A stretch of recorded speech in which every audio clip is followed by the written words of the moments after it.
You're listening to the Spiritual Growth Tools podcast, helping you understand the blocks you have in your life to being happy, with a wide variety of guests to help you better understand the problems you're having in your life. Whether you're depressed, poverty-stricken, suffering ill health, or confused about how to take the next step, discover products, services, and information that will help you grow with grace and address issues that are preventing you from happiness, health, or abundance.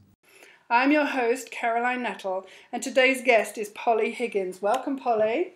Hello, Caroline. Lovely to be here. Thank you so much for coming along. So I went to see Polly maybe 2 or 3 years ago now, and I heard her speak with some of my Tree Sister friends, and I was immediately enamoured with the idea of introducing Ecocide as a law so that big companies and politicians and organisations are more accountable for their destructive behaviour.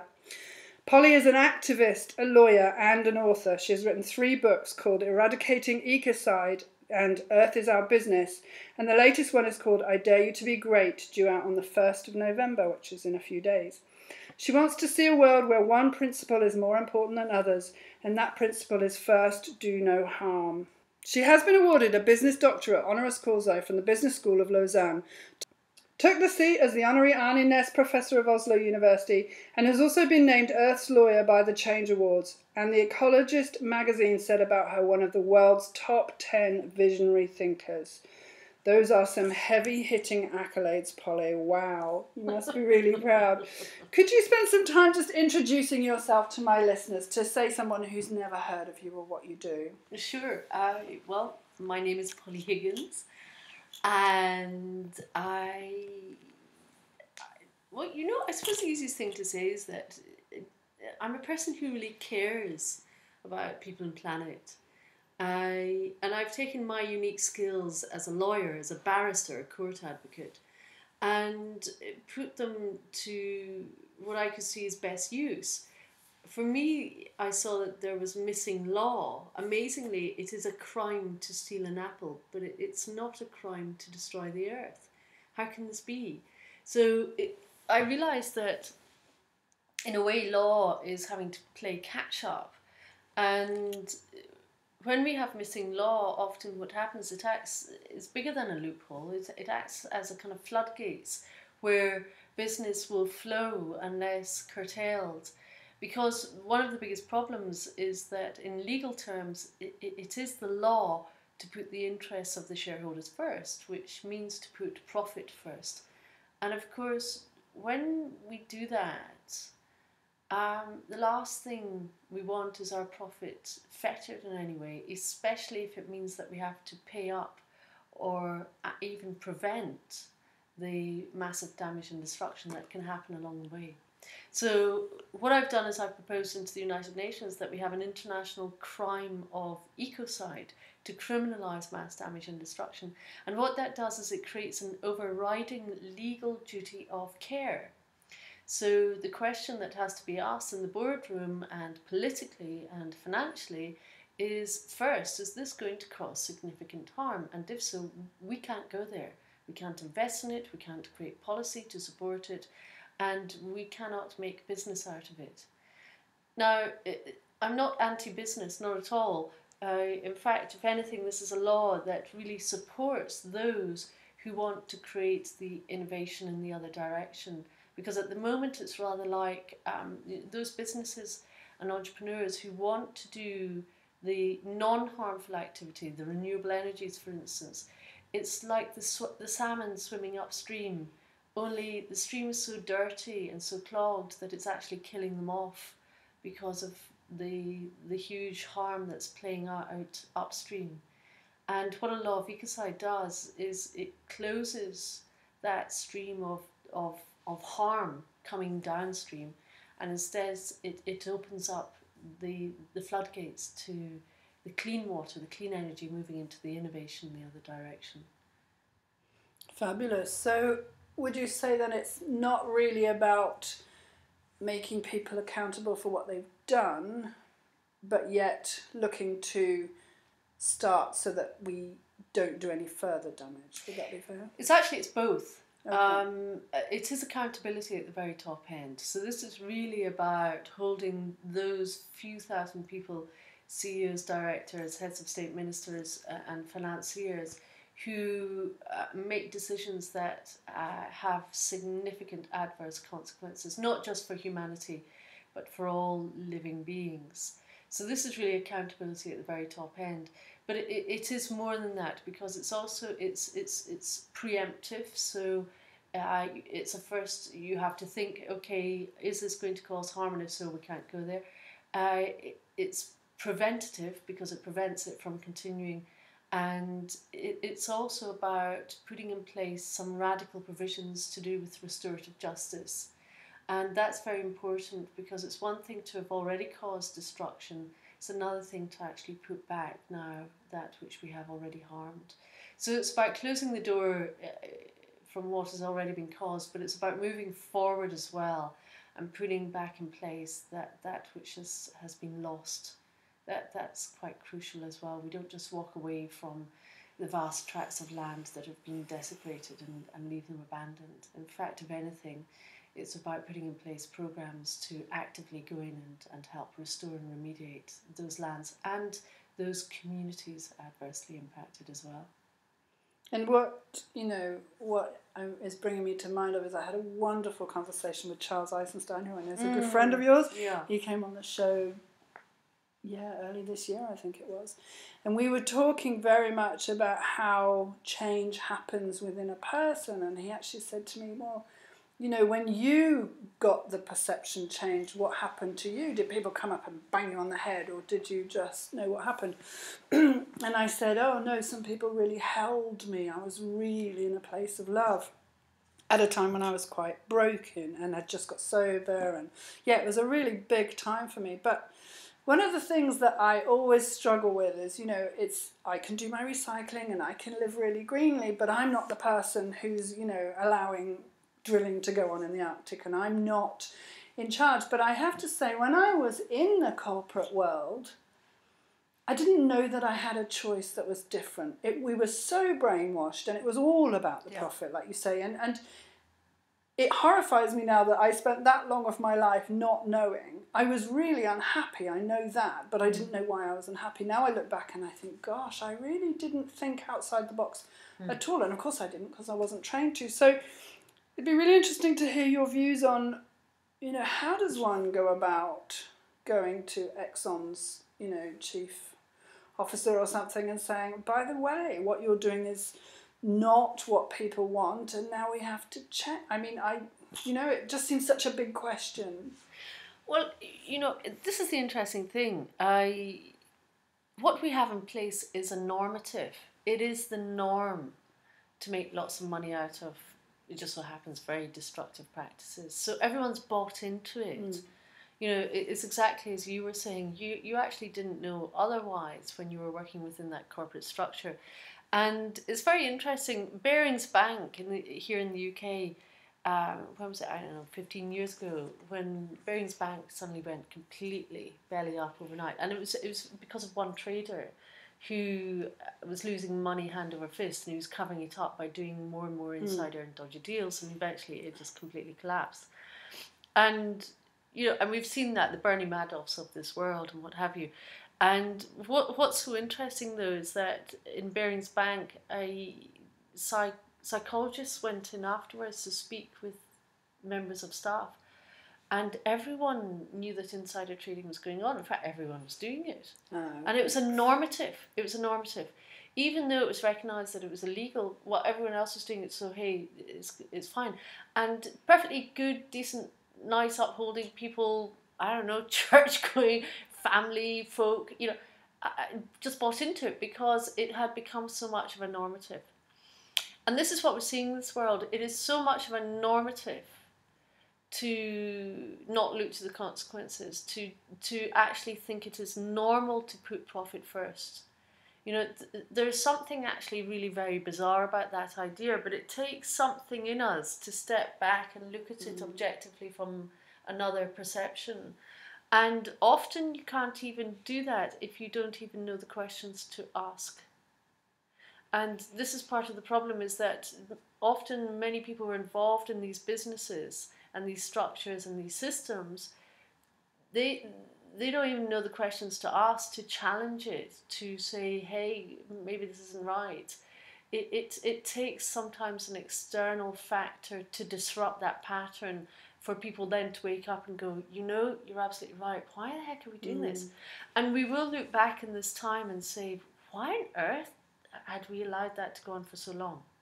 You know, so ecocide law, in a way, what it does do is it provides the tool to disrupt this pattern of harm in a very big way.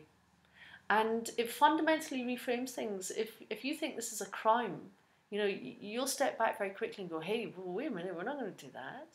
Why would we want to do that? So that's very powerful in its own right. For instance, genocide. Genocide wasn't a crime until 1948. Countries had laws in place to make it lawful. Not just Germany, but other countries, Armenia, for instance. Now, we would think this as madness if David Cameron was deciding to come and, you know, gas a few thousand pesky Bristol inhabitants because they're getting a bit radical over something. You know, I mean, this would just, you know, be a mad idea. But actually, it's not so long ago that was perfectly lawful in some countries. And it was the criminalising of it, criminalising of genocide, crimes against humanity, that fundamentally reframed society as a whole as to what we determined to be right and wrong. Of course, those who were living in Germany at that time were bought into a system. And even if their innate, their gut told them this is so wrong, there was so much fear and there was so much the threat of violence and loss of life that it disempowered people almost completely. You know, a whole nation shut down and was unable to stand up against that at that time. Such was the fear and the power of that situation. You do hear of the odd one, don't you, that said, you know, and got really, really bullied, I think is the word I'll use, but it's quite rare. I am quite hopeful, though, because, you know, especially having started my project where I'm going to go and plant some trees and, you know, just looking for... Not just some trees. Well, quite a few trees. How many trees? 1 million. 1 million. To start with. That is a good starting point. Yes. But they're big, yeah. It's important. It's huge. It's really... It's super exciting as well. But what I was going to say was I have really been looking for people that are doing things better. I think that's the way I'm going to say. And I'm actively looking for people to come on the show and talk to me about it. So if you're one of those people, do get in touch. But I was really heartened to see how many wonderful organisations, charities and companies have really jumped on this. And you see figures every day on Facebook. You know, Denmark today is 30%, you know, solar powered. And, you know, Germany's doing really well. Spain's doing really well. It's just... There is definitely a rumbling, shall we say. So I don't feel as desperate as I did, say, 10 years ago when I just thought we were going to hell in a handbasket and there was no hope at all. Having said that, there's been so much destruction over so many years. I don't know if you've heard of Years of Living Dangerously. No. It's a wonderful, wonderful... series of documentaries where they take someone really famous like Harrison Ford and he goes and looks at what's happening in Indonesia and then goes and confronts the president of Indonesia. Like, you say that you're protecting these rainforests, but look, I can't breathe because of the smoke, because they're burning them down, and the richest person in the land is the guy who's now planting, you know, palm oil, and they just take, a different famous person to a different problem. And one of the ones I was looking at today, and I'd love to see your reaction to this. So Don Cheadle went into the religious South in America, which has a lot of power. And God was saying to them that climate change wasn't real. So this entire swathe of humanity don't believe that climate change is, because the person that they respect when they go to church doesn't believe it either. And I just think sometimes it's that they think differently to me, and that's okay. But I'm really annoyed that people with responsibility don't even want to look, you know?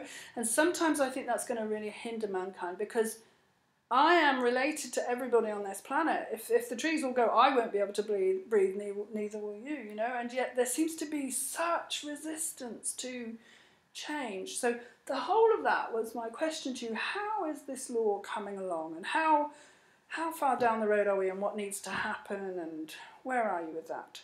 That was very ambulant, wasn't it? Well, here's the interesting thing. I think an idea sometimes has its time in the annals of history. And ecocide law is certainly an idea whose time has come. The level of engagement around it is massive right across the world, and it certainly is keeping me incredibly busy in my life, and not just me, and there's a whole team of people right across the world engaging in this in lots of different capacities. But I'd like to explore something you've touched upon here about climate change, because what I'm finding is that people who don't believe in climate change do often support what I'm doing. And actually, this is very interesting. You don't have to believe in climate change to get a law of ecocide. Ecocide is about significant harm. In legal terms, climate change is a title that's given to symptoms, a group of symptoms. And it's symptoms that are based on kind of guessology, if you like, futurology, albeit from lots of experts. So we're talking about, as a result of a increase in temperature, we then have, for instance, melting ice, which then therefore leads to rising sea levels.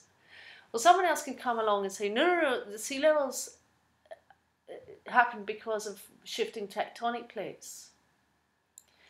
But the lawyer will come along and say, it doesn't matter why it happened. It's the fact that it has happened or is about to happen. And in law, there is a legal duty of care to give those people assistance. So we don't have to worry as to what label you put it on, whether or not you label it climate change, whether or not you label it seismic activity. It's the fact that harm is going to play out. Now we're talking about naturally occurring ecocide here, which some people do call, climate change, and some people don't. It doesn't matter. In a court of law, what you're looking at is there harm happening here? Are people's livelihoods, are inhabitants, not just human but non-human inhabitants, are their lives threatened or at risk of harm here? And if so, we must help. And that's what's very important here. Okay. So what it does is it transcends, are you a climate denier or a climate believer? And in fact, what I've decided is I no longer use that term denier, because that's very excluding. Yeah. It's automatically giving a judgment on someone in the camp over there.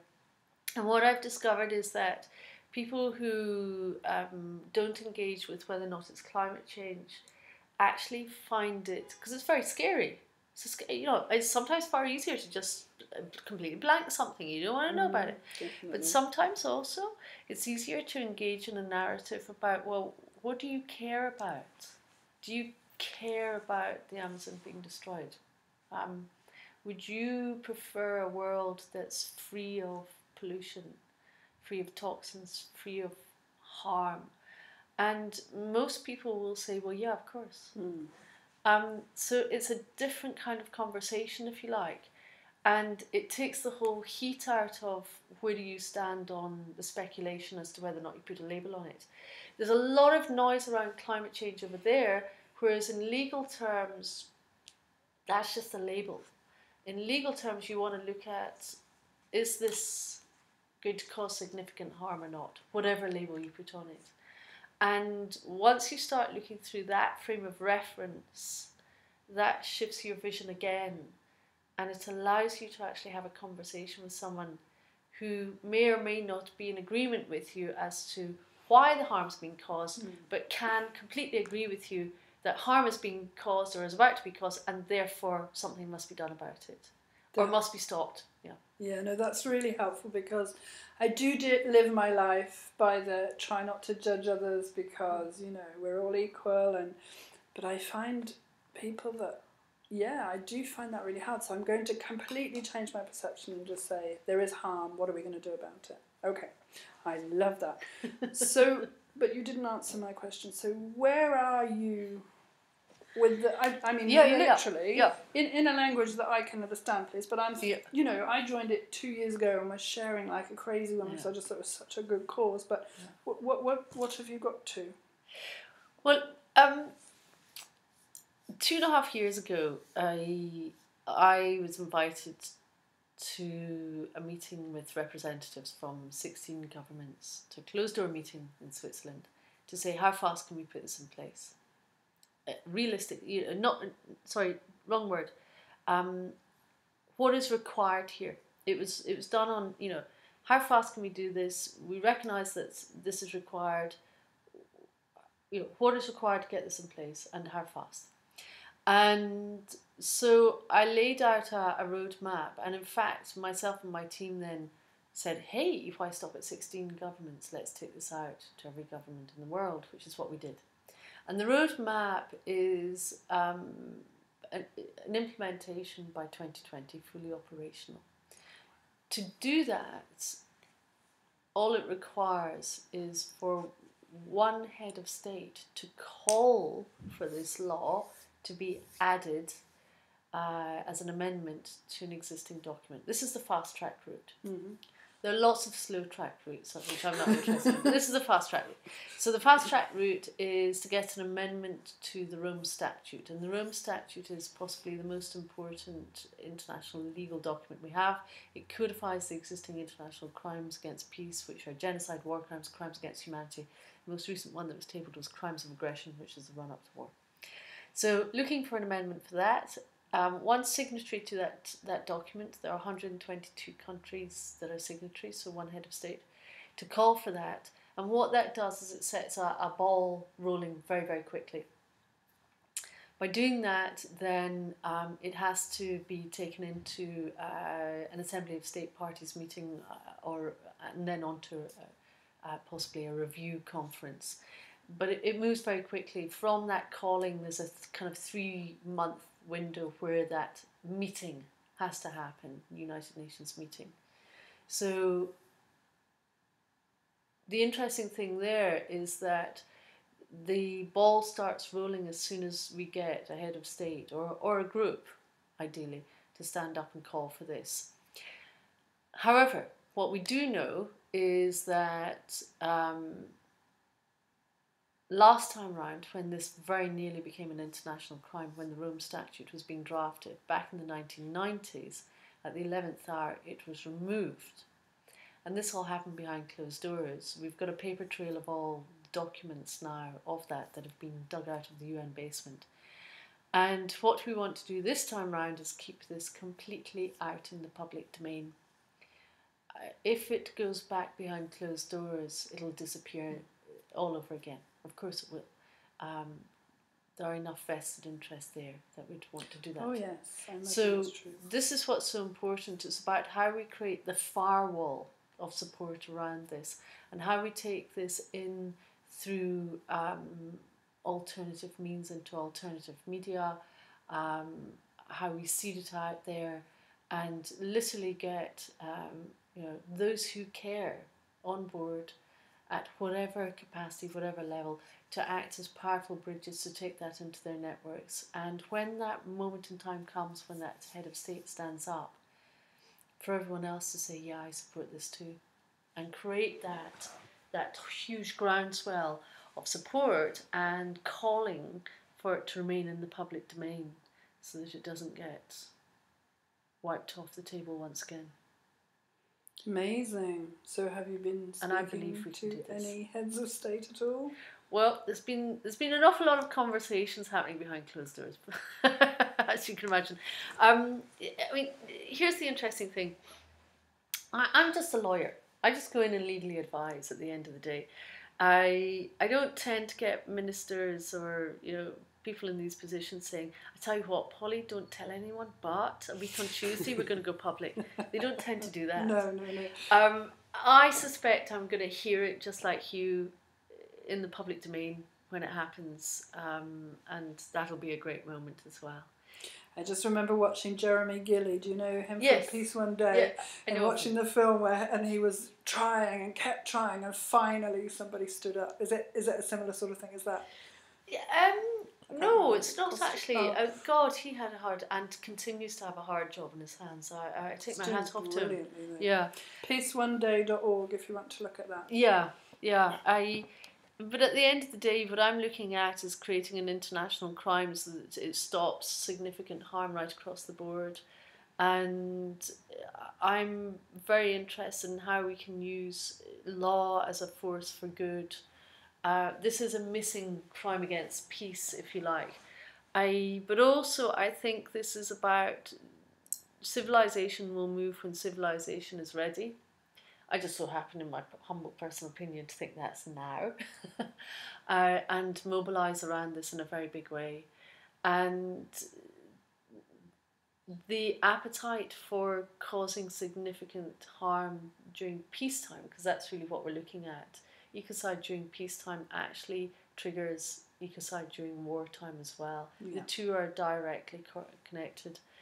And I think what we'll find is as civilization starts moving in this direction, and law in a way is taking intent and making it manifest in a written form. And I'm dealing with law at the very top end, where we're aligning our human laws with spiritual law, if you like. Then something huge shifts there as well. We shift the normative. It's no longer normal to make lots of money out of mass damage and destruction. It's no longer normal to be in the business of profiteering from making, for instance, weapons of mass destruction. Because amazingly, it may be a crime to use them during a wartime, but it's not a crime to make them. So there's a lot of money being made out of those weapons. And it no longer becomes the normative to be using chemicals and pesticides, and genetic modification, terminator seeds, all of this, it's ecocide, unconventional tar extraction, heavy extractive industry. It becomes abnormal and unacceptable societally. And by criminalising significant harm, what it does is it closes the door to dangerous industrial activity. It doesn't close the doors to those businesses necessarily if they choose to reinvent themselves as non-harmful. So dirty energy becomes clean energy, for instance. But it does close the door to those who make decisions at the very top end from being able to follow through without being held accountable in a criminal court of law. And if you think you might be going to prison, that's quite a powerful disincentive at the top end. It really is, and I think it's a wonderful idea. What keeps going round in my head, though, is, you know, there are people who are so powerful that they're sort of beyond the law. They sort of... Oh, yeah. Most politicians think they are already. Exactly. Not all, I have to say. And, you know, certain families and certain countries, for example, sure. Let's take Russia. He just said, I don't want to play with you anymore, go away. And, you know, so I'm wondering... You know, if we said, you know, and Russia make most of their money, don't they, on oil and gas? That's a mainstay of their economy. Absolutely. So I'm wondering how, you know, Vladimir Putin would react to you're not supposed to play like that anymore. You know, it's... Well, he doesn't have any say in this, I'm afraid, because he's not a signatory to the Rome Statute. So what's very interesting here is that to make this international law needs a 2/3 majority sign-off, which is 82 people in the world can make this law. And Putin ain't part of that. The interesting thing is these countries that aren't signatories to the Rome Statute, they have no power to be involved in the decision-making, nor to veto it. And that's very important. So what happens is by creating a law of ecocide as an international crime, you're fundamentally changing the rules of the game internationally. And the countries like America, another non-signatory, what happens is they can continue with ecocide, not a problem, on their own land, or in a country that still allows ecocide that isn't a signatory to the Rome Statute. What that means is it marginalises their operations.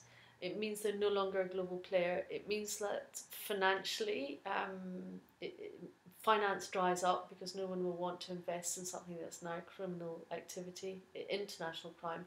And if you do and you step out of that country, you can be prosecuted should you step into any country that is a signatory. So it doesn't exempt you. It just means that you are compromised in where your activities can take place and compromised in where you can move around the world as a result. I love that, and I hope my question wasn't too... no, let me give you an example, actually. General Pinochet came over to the UK back in 1998. He was indicted by a Spanish magistrate who'd hot-footed over the channel and said, crimes against humanity. And General Pinochet said, you can't touch me, I'm not signed up to this international crime thing, in non-legal parlance. And that went all the way up to the House of Lords. And the House of Lords said, in non-legal parlance, tough, it does. You've stepped onto the land where it does apply, we can prosecute you. Choice is yours, do you want to stay here or do you want to go home and be tried back home? And so he was hidebound, he had to be tried. He actually elected to go back home to be tried in Chile because the International Criminal Court wasn't set up yet. It was in the process of being set up in The Hague. And actually he died 2 days before his trial, and he recanted, he pleaded guilty because he didn't want to be found guilty in absentia. Or he might have done it out of the goodness of his heart, you never know. But in any event, I say nothing. we won't judge that one. But what it did do was it set a legal precedent. So for instance, 5 years ago, George Bush was due to fly to Switzerland, and he was going to be indicted. It was leaked 2 days beforehand, indicted for crimes against humanity. And of course America says, you can't touch us, we haven't signed up to the Rome Statute, these international crimes don't apply to us. But you know what? He never got on that plane. He wasn't going to road test it because he knew what had happened to Pinochet. Yeah. And that was going to be a very difficult one to sidestep for him. Wow. Yeah. Yeah. So this is powerful. This is very powerful Really law powerful. at the very top end, because you don't have diplomatic immunity. It doesn't apply to international crimes. In fact, the principle is known as the principle of superior responsibility. It attaches itself to people at the very top end, the CEOs, the directors, the heads of states, the ministers. And this was put in place under genocide wartime legislation, where it was recognised that actually it was the decision making at the very top end. It was those who made the decision that could cause significant harm to many millions below that had to be held to account. Not the guy who pressed the button in the gas chamber. Ultimately, he probably didn't really want to do that, and he probably didn't have much choice. But it was those generals, it was those CEOs and directors who were aiding and abetting, who were creating the trains that took you to the internment camps, who were creating the gas that was used in the gas camps. So, you know, these were the people that were prosecuted at the very top end, and it was recognised that crime is committed by man and woman, but international crime tends to be predominantly men. It applies to those at the very top end. You cannot sidestep it in any manner of means. That's so exciting. Please make sure it happens. I'm just thinking about the war Well, it's not machine. up to me. It's up to No, us. it's up to us. Humanity absolutely. as a whole. Yeah. Yes, let's talk Very about that important. a little bit. So, you know, I love the title of your book, I Dare to Be Great, and I've heard you talking about it. Polly's got lots of stuff on YouTube if you want to hear her talk, but about stepping up and stepping into this vastness that we are all capable of. Because I think for so long we've all said, well, I can't do anything, you know, what can I do? And yes, talk to me about what daring to be great means to you. Well, you know, it's a kind of interesting thing because, you know, here it is. If we're wanting an international crime of ecocide in place, you know, we're turning around saying, well, you know, we need a leader, a group of leaders to stand up and call for this. But actually it takes greatness to do this. This is a legacy issue. This is about what we choose to do in our lifetimes. And when we're looking at politicians, you know, an awful lot of them are driven by a 4-year cycle. not about how do we create a greater legacy for humanity. And it kind of got to a point where I realised that, in essence, what I was doing, I was inviting people to dare to be great, to stand up, speak out for something that's a huge game changer for the history of civilization. And I'm not just talking a couple of hundred or a couple of thousand years here. It's a huge game changer here on in. So there's something truly great about that. That's about being in service to something greater than the self. And I realised that actually, to call on others to do that, if they're to meet it, that greatness, then I have to too. So what is it for me to step into my greatness and to be in service to something greater than the self? And if we are to be in service to something greater than the self, it doesn't matter what you call it, universe, God, Buddha, whatever terminology we want to put it to, I have no kind of set religious sway on any of this, but I do see it as something greater than the self, and and if I am to be in service to that, then I have to meet that greatness. I have to invite and call it into me, so that I can invite and call it in others as well. So what does that mean? What does it mean when I dare myself to be great? And what I discovered was it completely changed my life overnight. In what way? Well, it invited in a whole new set of challenges, and it's also, it really threw up stuff that it was time to let go of. And in a way it was about lightening up. And saying, you know what? I'm definitely here to put my best skills to best use and invite others into the space. But it's meant to be good fun. It's meant to be an adventure. It's yes, I'm on a quest, absolutely. If you're on a quest, then it's about asking questions. The questor asks questions. And it's the questions that you don't know the answer to that really matter.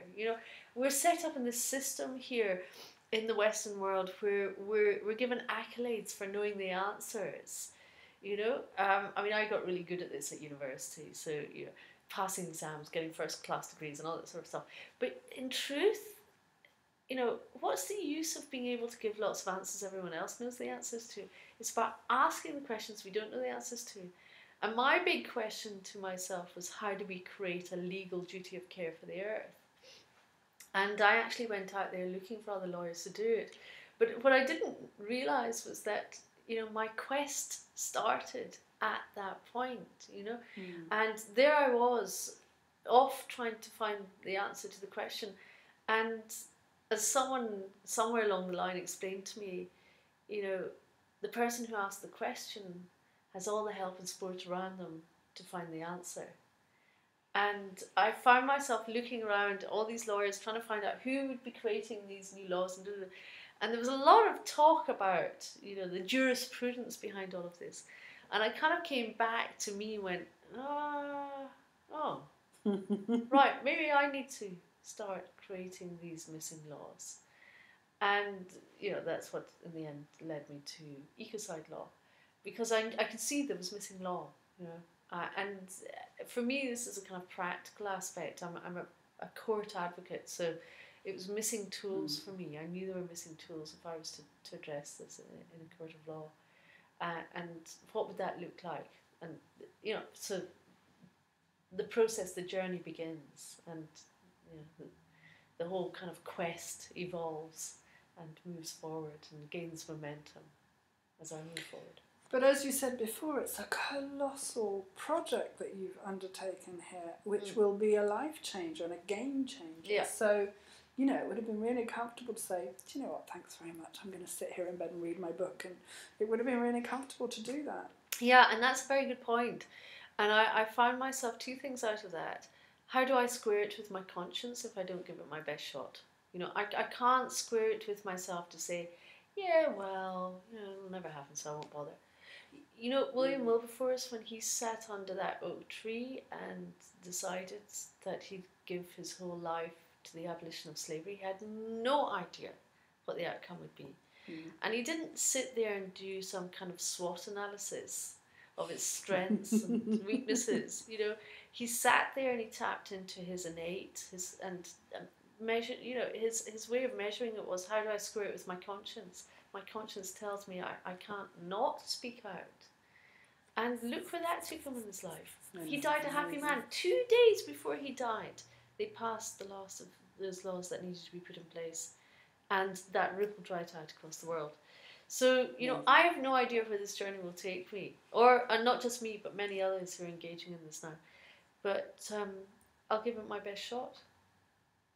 But for me, the impressive thing is that you stood up and said, I hear you, whatever your innate wisdom was saying to you, and I'll try. Yeah. And I think that's what greatness is. But I have willing to say, try. Yeah, exactly. Well, it's not try. It's not try. No, that's it's wrong, I'm going to go for it. Yeah.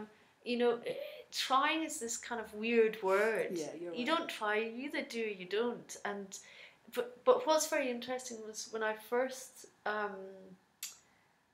put this out there, I ended up being physically sick for about a month because it suddenly hit me, the enormity of it, how this was such a huge game changer, and I felt so completely overwhelmed by, you know, how could small me match this. And I got to about a month and I thought, you know, I'm getting sick of being sick. This wouldn't come through me if I wasn't able to meet it. You know, and so I just kind of had to get the smallness in me out of the way and say, I'm just going to park this drama of, you know, thinking, oh my God, how can I deal with this? And just say, this has happened for a good purpose, and, you know, I had to learn to invite in later on. I had to invite in the support. And then when I did that, actually I discovered I had a huge amount of support.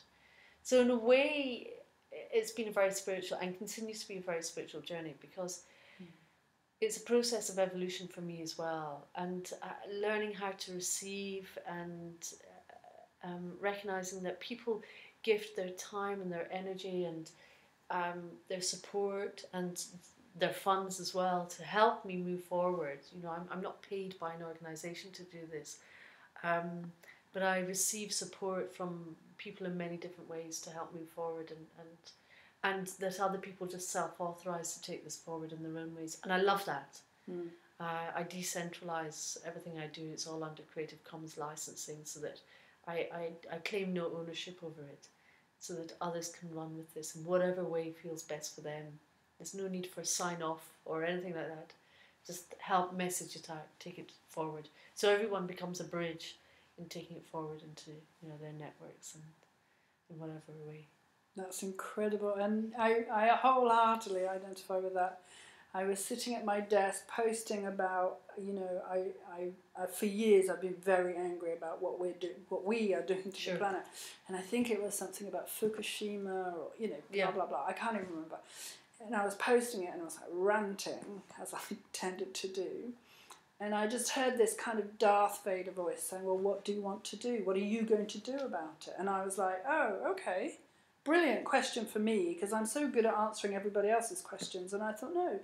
And I sat with it for 2 days and I just got the trees. I wanted to plant trees. You know, it was almost a calling. I can't even say it any other way than that. I don't know where the million came from. I don't know if it's, you know, was given to me or I just made it up or it sounded like a nice number. I don't know. But it just, by the end of about 4 days, right, how do I do that? And to this day, I have no idea how it's going to happen. And that doesn't matter. I can see it so clearly. And the more I stepped into it, the more people just came forward and said, I'll help you. And the other day, I mean, I still can't quite believe this has happened. This phenomenal woman who is just one of the best networkers I've ever met, who's an economic geographer. She's done all sorts of things, I can't remember now. Anyway, she's got an MBA in economic geography, so it's fun, and climatology. And economics. Anyway, there's more than that. But she said to me, we were having a cup of tea because, you know, we're friends. I'm going to be your non-executive director. Thank you very much. What's that? Literally, I didn't know. And I can't, I'm beside myself with joy because she's such a brilliant networker. She's spent time in Africa. She's got some great contacts. Wonderful. And she's a wonderful person.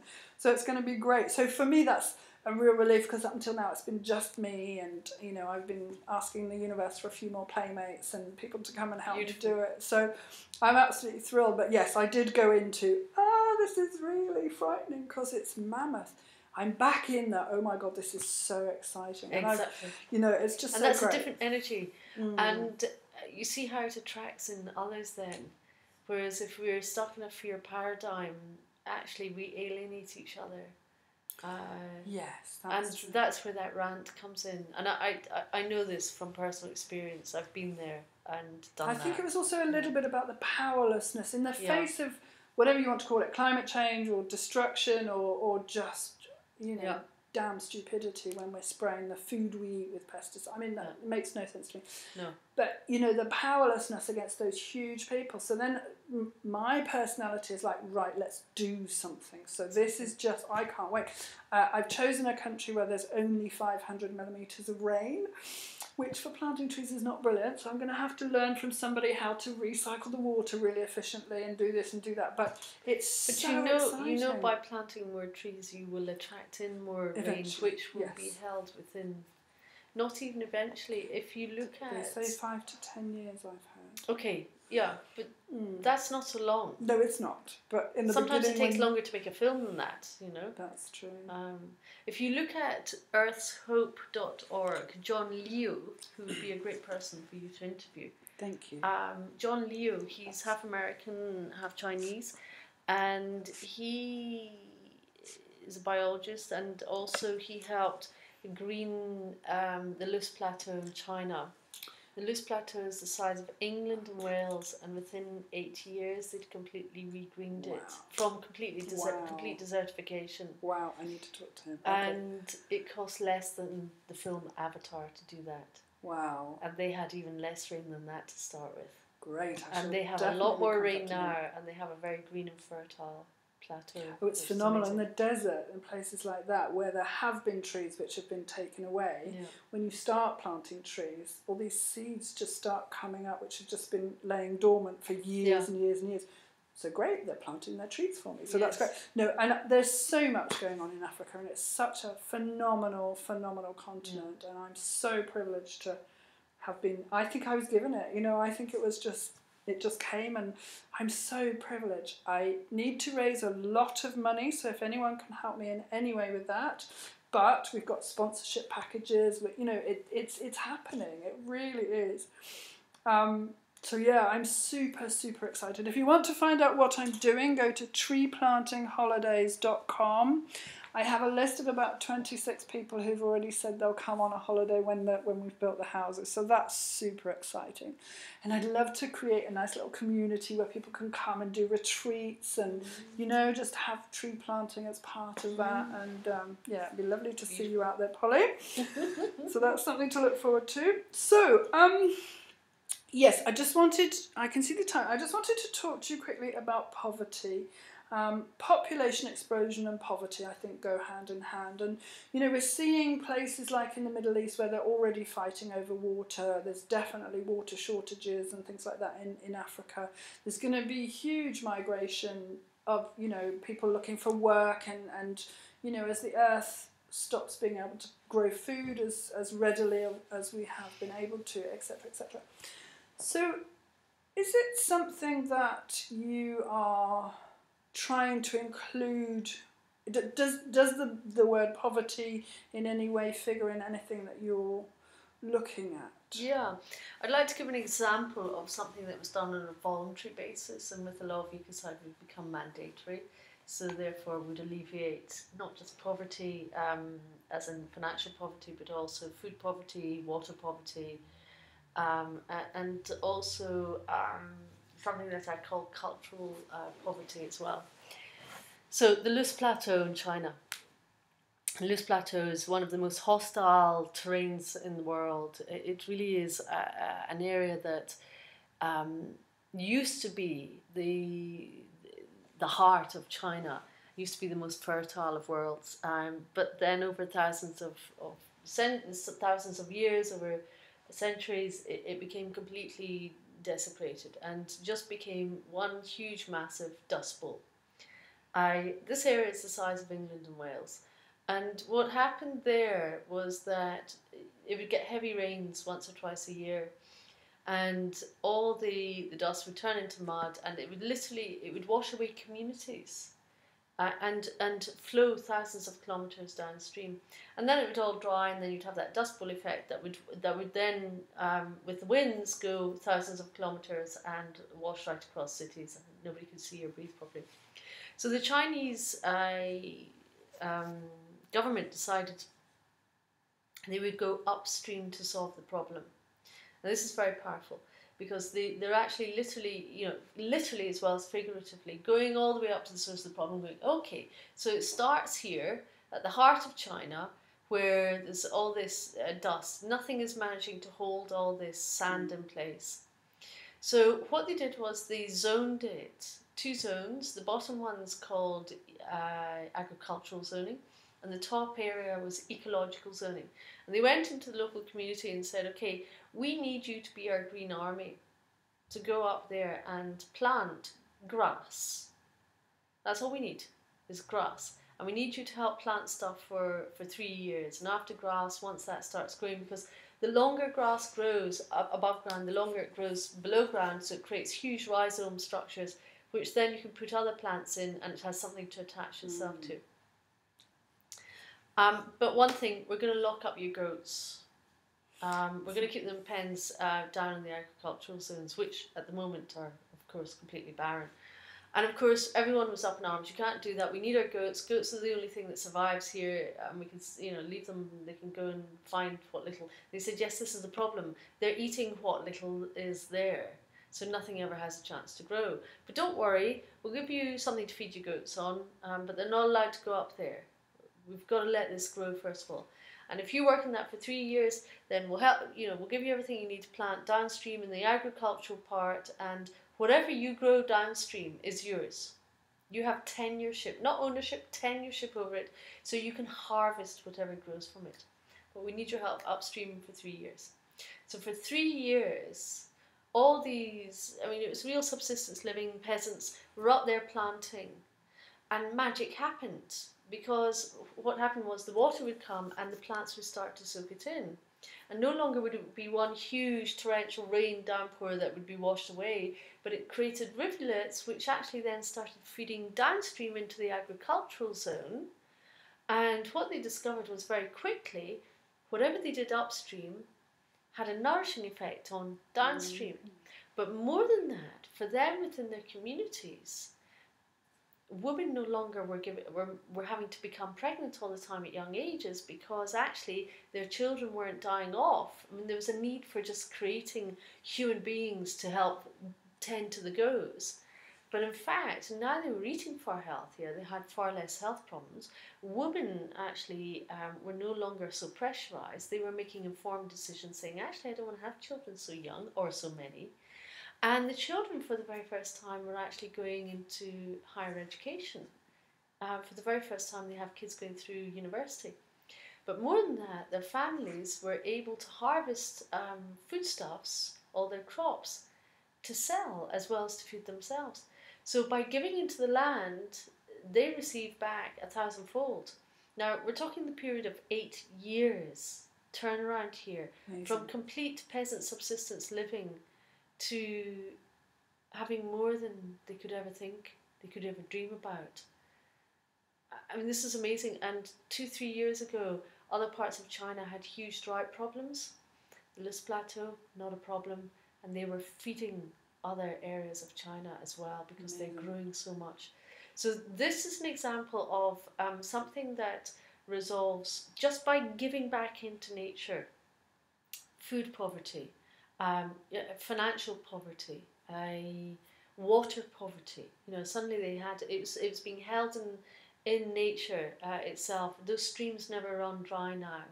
It's there, but also cultural poverty. It's brought society back together again. Their health and well-being is exponentially increased, as well as their finances as well. And that cost less than the film Avatar to green an area the size of England and Wales. It's incredible. This is a huge, huge success story. Now, under law of ecocide, what you'll find is something like that, which is a marginal thing, actually becomes a normative rather than an exception. Yeah. Rather than companies going in and destroying huge tracts of land, actually they're going in and putting back into the land and helping communities evolve as well. That was really intelligent of the Chinese government, and it's shown them that they can recreate that in other areas. And it just shows what you can do when you work with the land instead of just raping it and raping it and raping it. Exactly. Polly, I'm really aware that we are coming to the end of the show, so it's been absolutely delightful chatting with you, and I've learned so much. Please do go and check out endecocide.now.org. Eradicatingecocide.com. No, endecocide.org is great as well, and that's a bunch of volunteers in Europe who are really helping mobilise as well. So please check out both websites. Do you want to say them again, just to be clear? So there's eradicatingecocide.com or endecocide.eu. Just Google the word ecocide. A whole load of stuff will come up. Check it all out. Lots of people getting involved now. Polly is a prolific talker, so there's lots of wonderful interviews with you online if you want to find out more about what she does. Thank you so much for coming on today. I really appreciate your time. Oh, thank you. It's been my delight. Wonderful. Stay safe, and I hope you find the tools that you need to grow with grace this week. Thank you for listening to the Spiritual Growth Tools podcast. For more information about how to find peace, health and happiness, visit www.spiritualgrowthtools.co.uk and start making changes so that you can live a happier, healthier life.